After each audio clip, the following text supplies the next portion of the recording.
I'll be sharing with you how not to get in trouble with the newly introduced US laws that requires applicants who are applying for US visa to submit 5 years social media history, the handles and the likes. Many people are going to be fined for misrepresentation if you are not careful. And misrepresentation is one of the things they don't want to be get caught in, because it will first lead to your visa denial, and also you will be banned for many years from future application. And I'll also be discussing with you what are they really looking for, what are the patterns that may put you in trouble, and if to delete a post or to hide a post, whatever the case may be. I will just be giving a detailed insight in this video. So now let's start from the beginning. It's now been told that you have to list all your social media handles, and one of the things that could get many of you in trouble as well is if you don't understand what they mean by social media. The social media and everything that this captures is any platform that where you can share posts, where you can interact with posts, and where you can comment on posts. Interaction is also comment. So any platform where you can share a content, you can like a content, you can comment on a content, those are the platforms that are required of you. So you have to list all these platforms. And the major thing that will put a lot of people in trouble is that some people may have deleted an account that they are using before. Some people may not be using an account again, but the account may still be linked to them.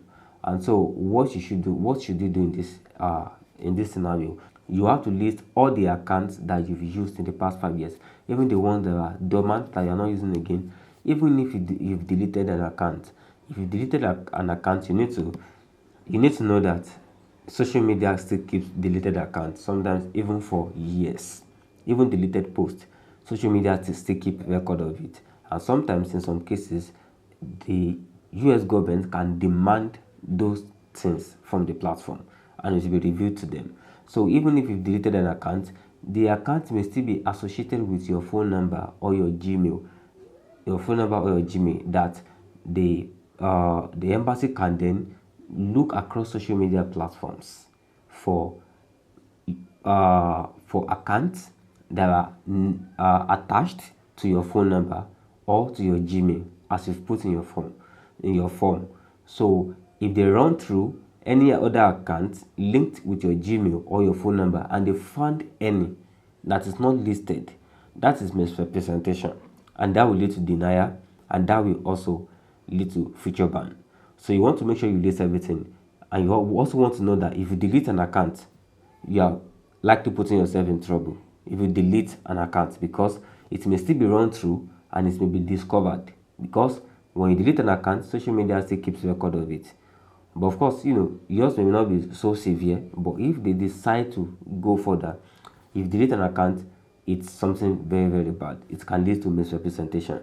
And also, some of you may even skip this. You may have an account with your business, for your business. Maybe you are selling provision, you are selling fashion stuff and the likes. Whatever it is that can be traced to your phone number, to your email, accounts you want to put there, so that if it's been run through and it's discovered that you did not put it, that is misrepresentation.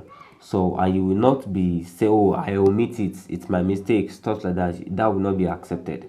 So you want to make sure that you want to first sit down and think back that, okay, all the social media accounts I've used in the last 5 years, even though you've deleted it, list it.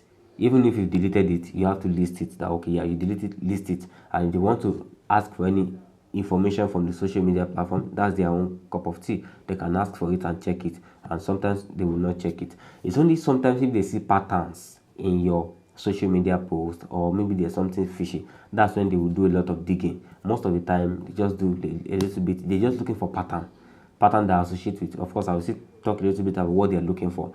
So that's just it. Make sure you list every platform, even the one you are using for your business. And also, don't delete an account. Just like I've said now, if you delete and they run it through, it's linked to your phone number or your email. That is misrepresentation. And another thing is deleted posts. Many people may go ahead and start deleting posts and the likes.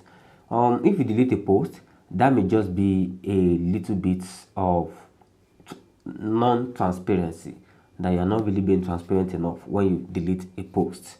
So you may not want to do that, because even if you delete a post, it is still not deleted totally from the internet. There's still a backlog on the server of the platform itself. There's still on the platform itself, all what is deleted are not really deleted. So if there's a case that you are flagged, those things can actually be demanded for, and then it will be revealed that okay, this is what you do. The non-transparency can also contribute to it. So but of course there's no law that states that you should not delete anything on your post. Of course, it is still your right to delete whatever it is you have on your social media page. And as a matter of fact, this rule has actually been invoked since 2019, and of course it gets wide significance in around 2020, 2021, and even in 2021 some founder of TikTok, of Twitter, and some Reddit and the likes, they took them to the federal government to court that they shouldn't be using it, that it actually hamper free speech. But of course, it's not only the US that does this. Even Australia, Canada as well do something like this, but not as pronounced as it's now being pronounced with the US right now. So it's not something new. It's just they are trying to look for patterns in a way. What they are really checking for is they are checking for extreme views, violence, hate speech. So these are what is being looked for. This what can be flagged. They are looking for extreme speech, violence, and hate speech.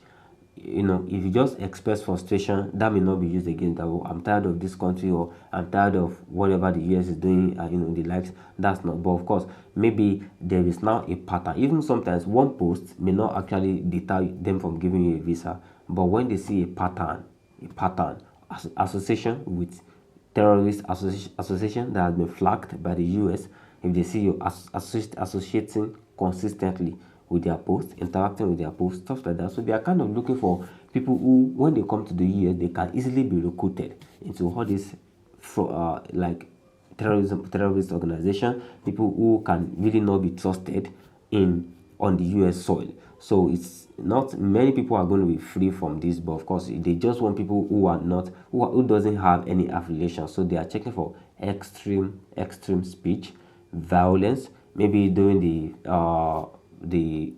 when the capital was attacked, you commented, oh, let them take it down to Washington, let them take it down to downtown. You are kind of supporting the violence, and as time people are also posting on things like that, you're also kind of like revealing your extreme view as well, like you are just being violent at things. Those are the kind of things that can actually be interviewed further. So, but of course, if you are not posting something like that, you are free, and don't delete anything from don't delete an account, and make sure you sit down and you get all the accounts that are linked to your phone number and to your email, so that you are not caught for misrepresentation. So many people are actually talking about, oh, they are going to see everything. They are not really going to see everything. Even what they will tell you, what the US Embassy will tell you most of the time is, when you submit the DS-160 form, you should remove your profile from private to public. You should change from private to public for some days, and then after some days you can change back to private. So that's what's going on. So that they cannot really see a lot of things that you don't want them to see. But it's just when there is a case or a pattern that suggests affiliation with extreme views, affiliation with terrorist organizations, and the likes, that could actually necessitate deeper search. And this deeper search could mean everything you've actually done online before, including the things you've deleted, including the things you've hid, including the things you archived. Everything can be seen. So the purpose of this video is just to let you know that, if you don't have anything to hide, you are very safe. But if you don't have anything to hide, make sure you think back, you list all the social media handles that you've operated in the last 5 years without skipping any, which could actually lead to misrepresentation and visa ban, and then future penalties as well. It's very hard to get a US visa, and any small occasion for denial will be taken to deny you. So you want to make sure that you do these aspects, you deal with it very well. And that's what I want to share with you in this video. This opportunity news, where I talk about travel abroad and accessing global opportunities. If you like this video, kindly subscribe, kindly share with your friends as well, and hopefully see you in subsequent videos. This is Opportunity News.